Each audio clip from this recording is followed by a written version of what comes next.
இன்னைக்கு நான் உங்களுக்கு வீட்டில் இருக்கிற சிம்பிள் இன்க்ரீடியன்ஸ் யூஸ் பண்ணி 3 ஹெல்த்தி ரெசிபிஸ் காட்ட போகிறேன். இதில் இருக்கிற இன்க்ரீடியன்ஸ் எல்லாமே வந்து நேச்சுரலாக நம்மளோட இம்யூனிட்டி பூஸ்ட் பண்ண ஹெல்ப் பண்ணும். And cold, cough, sore throat இதெல்லாம் இருக்கிற இந்த ரெசிபி நீங்கள் ட்ரை பண்ணிங்கன்னா உங்களுக்கு நல்லாவே ரிலீஃப் தரும். ஸோ இதெல்லாம் எப்படி பண்ணுறதுன்னு இப்போ பார்க்கணும். ஃபர்ஸ்ட் நம்ம பார்க்க போகிறது வந்து ஒரு கஷாயம். இதுக்கு தேவையான இன்க்ரீடியன்ஸ் வந்து தனியா, மிளகு, ஜீரகம், இஞ்சி, சோம்பு, லெமன் அண்ட் ஹனி. ஜிஞ்சரை நல்லா கிரேட் பண்ணி ஒரு டேபிள் ஸ்பூன் அளவுக்கு எடுத்து வச்சுக்கோங்க. சோம்பு, ஜீரகம், மிளகு, தனியா கொஞ்சம் லைட்டாக க்ரஷ் பண்ணி இப்படி எடுத்து வச்சுக்கோங்க. 1 லிட்டர் தண்ணியை கொஞ்சம் நல்லா சூட் பண்ணி அதில் நம்மளோட இன்க்ரீடியன்ஸ் எல்லாம் ஆட் பண்ணிவிட்டு இதை நல்லா மிக்ஸ் பண்ணி விட்டுருங்க. இது வந்து மீடியம் ஃப்ளேமில் ஒரு 20 to 30 minutes நல்லா கொதிக்க விடணும். இந்த 1 லிட்டர் தண்ணின்றது half the குவான்டிட்டியை நல்லா ரெடியூஸ் ஆகி வர வரைக்கும் இதை நம்ம நல்லா கொதிக்க விடணும். இந்த கஷாயம் கொஞ்சம் காரமாக இருக்கும், ஆனால் நல்லா டேஸ்டியாக இருக்கும். கிட்ஸுக்கு தர்றாங்க, இதை கொஞ்சம் நல்லா டைல்யூட் பண்ணி நிறைய ஹனி சேர்த்து கொடுக்கணும். அண்ட் இந்த டைஜஷன் ப்ராப்ளம்ஸ்க்கெல்லாம் கூட இந்த கஷாயம் நல்லா ஹெல்ப் பண்ணும். ஸோ நம்ம கஷாயம் ரெடி ஆகிடுச்சு. ஸோ இப்போ நான் தனியாக ஸ்ட்ரெயின் பண்ணி எடுத்து வச்சுருக்கேன். இந்த கஷாயம் கொஞ்சம் நல்லா நம்ம குடிக்கிற டெம்பரேச்சருக்கு வந்தோடனே அந்த ஃப்ரெஷ்ஷாக லெமன் ஜூஸ் ஆட் பண்ணி கொஞ்சம் ஹனியும் ஆட் பண்ணி இதை நம்ம குடிக்கலாம். நம்ம சுகர் ஆட் பண்ணலாம், பட் சோர் த்ரோட்டெல்லாம் இருக்கிறச்சு ஹனி இன்னும் ரொம்ப நல்லது. ஸோ நான் இங்கே ஹனி தான் ஆட் பண்ணுறேன். ஸோ இந்த ரெசிபிக்கு தேவையான இன்க்ரீடியன்ஸ் அண்ட் குவான்டிட்டி எல்லாம் வந்து நான் கீழே டிஸ்கிரிப்ஷன் பாக்ஸில் கொடுத்துருக்கேன்.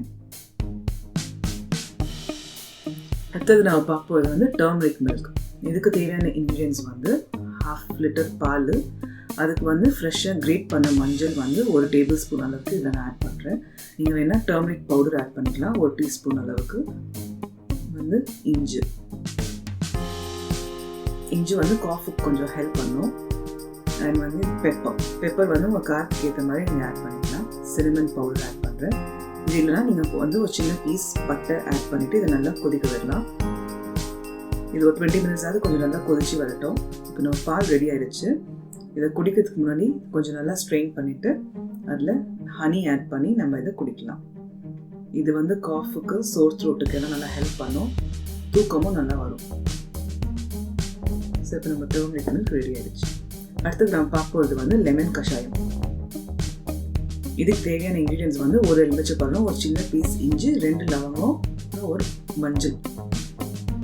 இங்கே 1 லிட்டர் தண்ணி சூடு பண்ணி அதில் 2 லவங்கமும் மஞ்சள் கிரேட் பண்ணி 1 டீஸ்பூன் அளவுக்கு ஆட் பண்ணுறேன். கொஞ்சம் இஞ்சியும் சேர்க்குறேன். இது வந்து எலுமிச்சை பழமை சின்ன சின்ன பீஸாக கட் பண்ணி தோலோடு ஆட் பண்ணுவோம். இது இப்போ நம்ம நல்லா கொதிக்க விடணும். இந்த 1 லிட்டருன்றது 1/2 லிட்டராக ரெடியூஸ் ஆகி வர வரைக்கும் நம்ம இது நல்லா கொதிக்க விடணும். இது இப்போ ரெடி ஆகிடுச்சு. இப்போ நான் இதை ஸ்ட்ரெயின் பண்ணிவிட்டு ஹனியோட சர்வ் பண்ண போகிறேன். நீங்கள் வேணால் இதில் சுகர் கூட ஆட் பண்ணிக்கலாம். இதே மாதிரி உங்களுக்கு தெரிஞ்ச ஹோம் ரெமடிஸ் ஏதாவது இருந்ததுன்னா அது என்னன்றது நீங்கள் எனக்கு கமெண்ட்ஸில் சொல்லுங்கள். கூடி சீக்கிரமே நான் உங்களை இன்னொரு ரெசிபியில் சந்திக்கிறேன்.